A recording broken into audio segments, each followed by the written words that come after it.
संबंधित एमसीक्यूज हल कर रहे हैं। तो आज हम उसी के आगे के क्वेश्चंस को हल करते हैं। क्वेश्चंस बहुत ही इंपॉर्टेंट हैं और परीक्षा में सीधे पूछे जाने वाले प्रश्न हैं। अक्सर ये जो प्रश्न हैं ये टीजीटी, पीजीटी और नेट, जीआरएफ और GIC lecturer, assistant professor, GDC आदि एग्ज़ामों में पूछे जाने वाले मोस्ट इम्पॉर्टेंट क्वेश्चंस हैं। तो चलिए हम आगे बढ़ते हैं और अपने क्वेश्चंस को हल करने के लिए कंटिन्यू बढ़ते हैं। क्वेश्चन है कि जाति उत्पत्ति के उद्विकाशीय सिद्धांत का प्रतिपादन किसके द्वारा किया गया है। जाति उत्पत्ति के उद्विकाशीय सिद्धांत का प्रतिपादन किसके द्वारा किया गया है। तो इसमें ऑप्शन दिए हुए हैं सेनार्ड, मजूमदार, एन.के. दत्ता राय और इविटेशन। तो जो इसमें ऑप्शन सही है वो जाति के जो उत्पत्ति के उद्विकाशीय सिद्धांत का प्रतिपादन की बात है।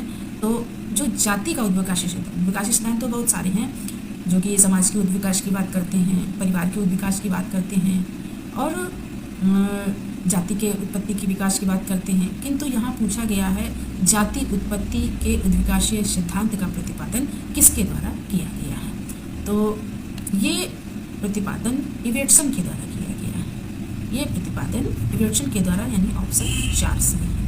नेक्स्ट क्वेश्चन की तरफ बढ़ते हैं। व्यवसाय और केवल व्यवसाय ही जाति प्रथा की उत्पत्ति के लिए उत्तरदायी है। यह कथन किसके द्वारा दिया गया है। व्यवसाय और केवल व्यवसाय ही जाति प्रथा की उत्पत्ति के लिए उत्तरदायी है। यह कथन किसके द्वारा दिया गया है।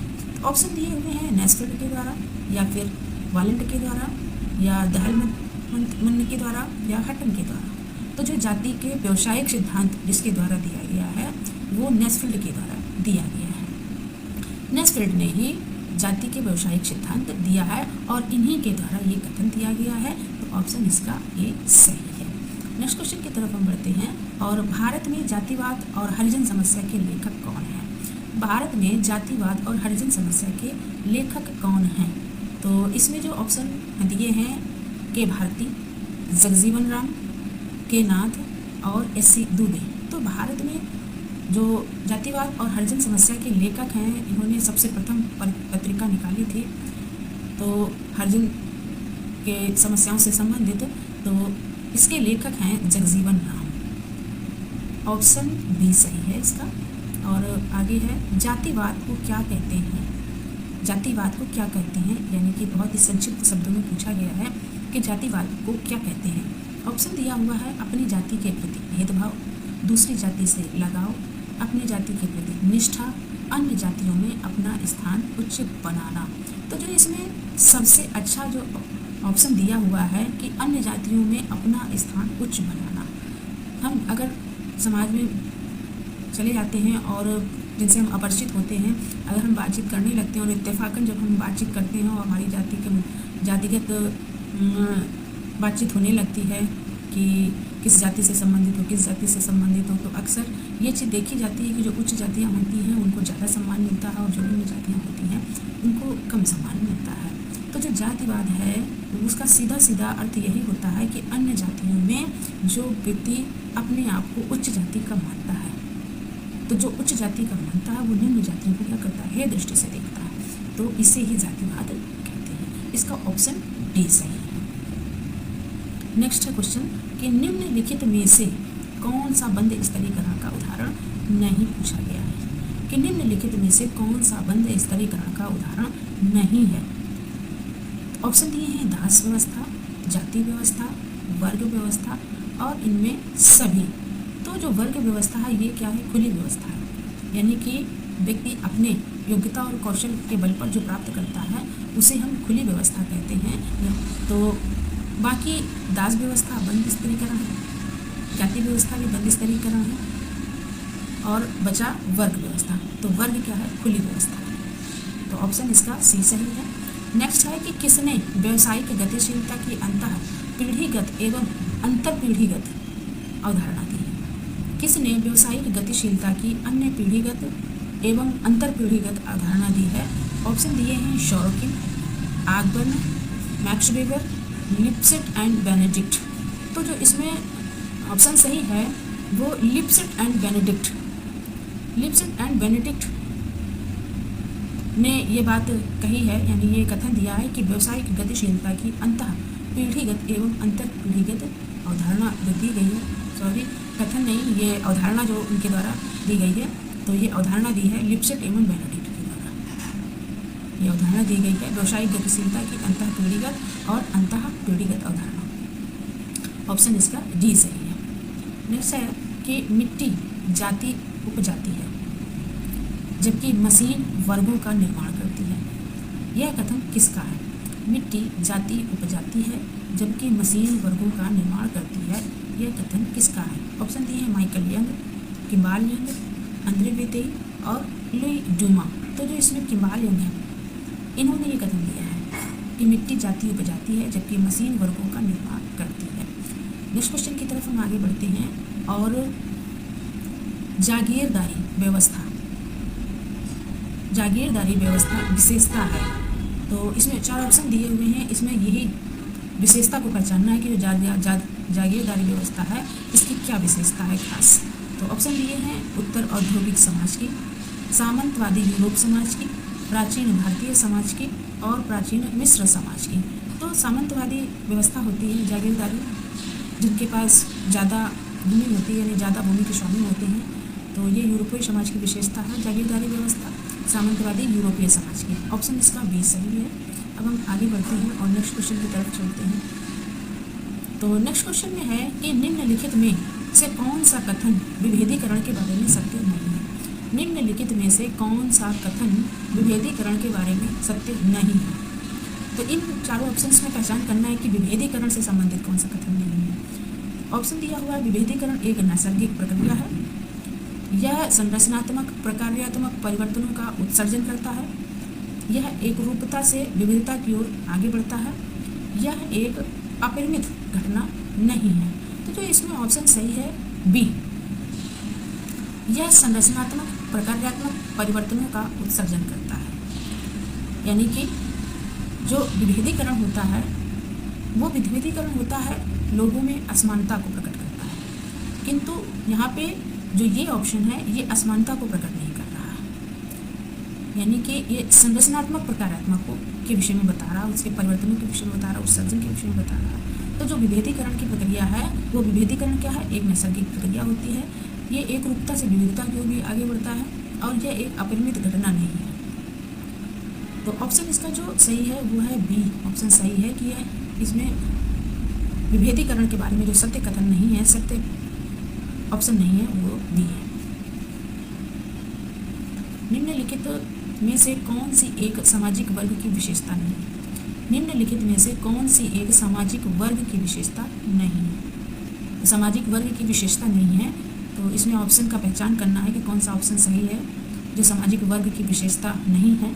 ऑप्शन दिया है श्रेष्ठता एवं हीनता की भावना, समूहों की श्रेणीबद्ध ऊंच नीच, जन्म पर आधारित और खुली व्यवस्था। तो जन्म पर आधारित है, ये सामाजिक वर्ग की विशेषता नहीं है। और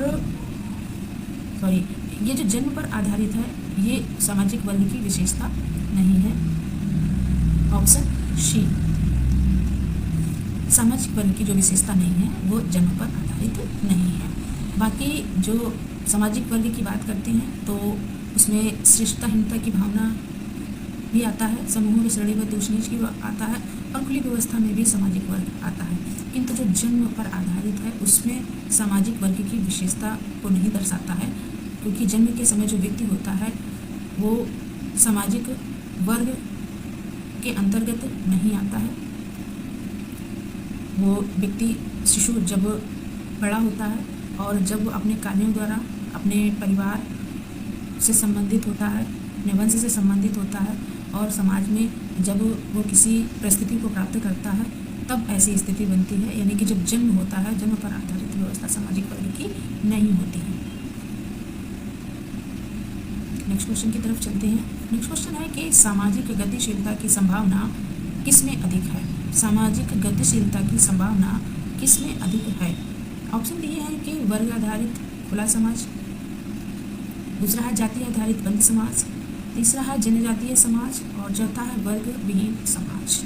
तो जो इसमें ऑप्शन सही है कि सामाजिक गतिशीलता की संभावना किसमें अधिक है, तो वर्ग आधारित खुले समाज में है। क्योंकि जो खुला समाज है, यानी कि जैसे हमारा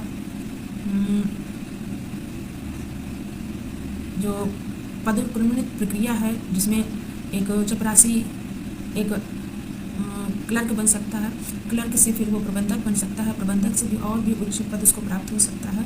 तो इसमें क्या होता है कि सामाजिक गतिशीलता अधिक होती है, यानी वो अपने परिस्थिति के द्वारा समाज में बहुत कुछ नया कर सकता है और उसी के द्वारा समाज में गतिशीलता अधिक होती है। तो इस तरीके से जो इसका सही आंसर है वो है ए, वर्ग आधारित खुला समाज। नेक्स्ट क्वेश्चन है कि गतिशीलता प्रत्येक समाज की सामाजिक स्तरीकरण की व्यवस्था से जुड़ी होती है। गतिशीलता प्रत्येक समाज की सामाजिक स्तरीकरण की व्यवस्था से जुड़ी होती है, यह किसका विचार है? गतिशीलता प्रत्येक समाज की सामाजिक स्तरीकरण की व्यवस्था से जुड़ी होती है, यह किसका विचार है? ऑप्शन दिए हुए हैं मार्क्स, वेबर, श्रीनिवास और सोरोकिन। तो जो गतिशीलता प्रत्येक समाज की सामाजिक स्तरीकरण की व्यवस्था से जुड़ी होती है, तो जो सामाजिक स्तरीकरण और सामाजिक गतिशीलता की बात करते हैं वो सोरोकिन करते हैं, और जो ये विचार दिया है ये सोरोकिन के द्वारा ही दिया गया है। इन्होंने ये विचार दिया है कि गतिशीलता प्रत्येक समाज की सामाजिक स्तरीकरण की व्यवस्था से जुड़ी होती है। नेक्स्ट क्वेश्चन की तरफ पढ़ते हैं। सामाजिक गतिशीलता व्यक्त करती है, तो क्या व्यक्त करती है? ऑप्शन में चुनाव करना है। ऑप्शन दिए हैं कि परिस्थिति परिवर्तन को, स्थान परिवर्तन को, भूमिका परिवर्तन को या व्यवसाय परिवर्तन को। तो जो सामाजिक गतिशीलता व्यक्त करती है वो परिस्थिति परिवर्तन को व्यक्त करती है कि जब व्यक्तियों की परिस्थितियों में परिवर्तन होता है तो सामाजिक गतिशीलता तीव्रता से बढ़ती है। ऑप्शन इसका ए सही है। आगे है उदग्र सामाजिक गतिशीलता द्वारा निम्नलिखित परिवर्तनों में से किस प्रकार का परिवर्तन आ जाता है? उदग्र सामाजिक गतिशीलता द्वारा निम्नलिखित परिवर्तनों में से किस प्रकार का परिवर्तन आ जाता है? ऑप्शन दिए हुए हैं संरचनात्मक परिवर्तन, प्रौद्योगिकी परिवर्तन, जैविकीय परिवर्तन या भौगोलिक परिवर्तन। तो इसमें ऑप्शन सही है ए, उदग्र गतिशीलता से समाज में परिवर्तन होते हैं, उसकी संरचना में परिवर्तन होने लगते हैं। तो जो इसमें ऑप्शन सही है वो ऑप्शन ए सही है, संरचनात्मक परिवर्तन। नेक्स्ट क्वेश्चन है कि अपनी पुस्तक कास्ट इन इंडिया में जे.एच. हट्टन ने अनुसूचित जातियों को इंगित करने के लिए निम्न में से किसका प्रयोग किया है? अपनी पुस्तक कास्ट इन इंडिया में जे.एच. हट्टन ने अनुसूचित जातियों को इंगित करने के लिए निम्न में से किसका प्रयोग किया है? ऑप्शन है कि दलित जातियाँ, बहिष्कृत जातियाँ, अस्पृश्य जातियाँ या फिर निम्न जातियाँ। तो जो इसमें ऑप्शन सही है वो है बी, बहिष्कृत जातियाँ। बहिष्कृत जाति शब्द का प्रयोग जे.एच. हट्टन के द्वारा अपनी पुस्तक कास्ट इन इंडिया में किया गया है। नेक्स्ट क्वेश्चन है कि निम्न में से कौन एक जाति की विशेषता है? निम्न में से कौन एक जाति की विशेषता है? ऑप्शन दिए हैं बहुपत्नी प्रथा, खुली सामाजिक व्यवस्था, अंतःविवाह और सामाजिक गतिशीलता। ऑप्शन इसमें सही होगा अंतःविवाह। जब व्यक्ति अपने ही जाति, कुटुंब, वंश में विवाह करता है तो वो एक जातिगत विवाह होता है, यानी अपने वंश के अंदर, अपने कुटुंब गोत्र के अंदर विवाह एक जाति की विशेषता होती है। ऑप्शन इसका सी सही है। आगे बढ़ते हैं और डेविस एवं मूर ने किस शीर्षक के अंतर्गत सामाजिक स्तरीकरण के क्षेत्र में जीवन एवं सतत वाद विवाद को उत्प्रेरित किया? डेविस एवं मूर ने किस शीर्षक के अंतर्गत सामाजिक स्तरीकरण के क्षेत्र में जीवन एवं सतत वाद विवाद को उत्प्रेरित किया? ऑप्शन दिए हैं कि a function analysis of stratification, उसके बाद है some principles of stratification, a critical analysis, फिर है सम प्रिंसिपल ऑफ स्ट्रेटिफिकेशन, और फिर उसके बाद ऑप्शन डी है डायलेक्ट्रिकल एनालिसिस ऑफ स्ट्रेटिफिकेशन। तो जो इसमें ऑप्शन सही है सी, ये सम principle of stratification.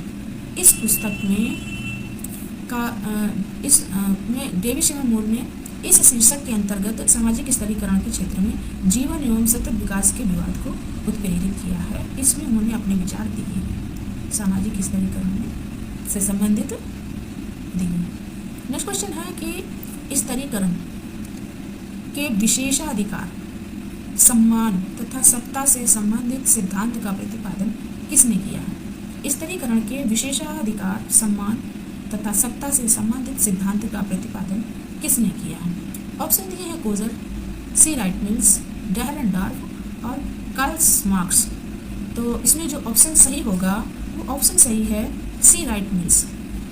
C right mills ने स्तरीकरण के विशेषाधिकार, सम्मान और सत्ता से संबंधित सिद्धांत का प्रतिपादन किया। इन्होंने बताया है कि जिसके पास शक्ति है उसी के पास सत्ता है। तो इसी के द्वारा उन्होंने जो अपनी अवधारणा दी है शक्ति और सत्ता में, ये बात इन्होंने बताई है। स्तरीकरण पर विशेष तौर पर स्तरीकरण के विषय में ही बताया है उन्होंने कि समाज में जिसके पास अधिक शक्ति होती है, यानी जिसके पास अधिक पूंजी और सम्मान होता है, उसी के पास अधिक शक्ति और सत्ता होती है। तो ये जो ऑप्शन सही है इसका बी। नेक्स्ट क्वेश्चन है कि निम्नलिखित में से कौन सी विशेषताएं जाति से संबंधित हैं? निम्नलिखित में से कौन सी विशेषताएं जाति से संबंधित हैं? ऑप्शन दिए हुए हैं, इसमें पूर्व में बताना है उत्तर। तो ऑप्शन दिए हैं खान पान पर प्रतिबंध, समानता, आपसी सहयोग का अभाव और संस्तरण। तो इसमें जो ऑप्शन सही है वो खान पान पर प्रतिबंध है और चौथा है संस्तरण। तो ऑप्शन इसका जो सही होगा वो ऑप्शन सही है इसका डी, पहला और चौथा। फिर नेक्स्ट क्वेश्चन है कि उपजाति की अवधारणा किसने दी है? उपजाति की अवधारणा किसने दी है? ऑप्शन दिए हैं इरावती कर्वे, जी.एस. घुरिये, वाई.डी. डामले और डी.एन. धनागरे। तो इसमें जो ऑप्शन सही है वो जी.एस. घुरिये के द्वारा उपजाति की अवधारणा दी गई है। इन्होंने बताया है कि जो समाज में जातियाँ होती हैं उनकी भी बहुत सारी जातियाँ होती हैं, यानी उनकी कुछ बहुत सारी उपजातियाँ भी बन जाती हैं समाज में। तो जो उपजाति की अवधारणा है वो जी.एस. घुरिये के द्वारा, यानी ऑप्शन बी सही है। नेक्स्ट क्वेश्चन है कि इसमें सूची फर्स्ट और सूची सेकंड का मिलान करना है।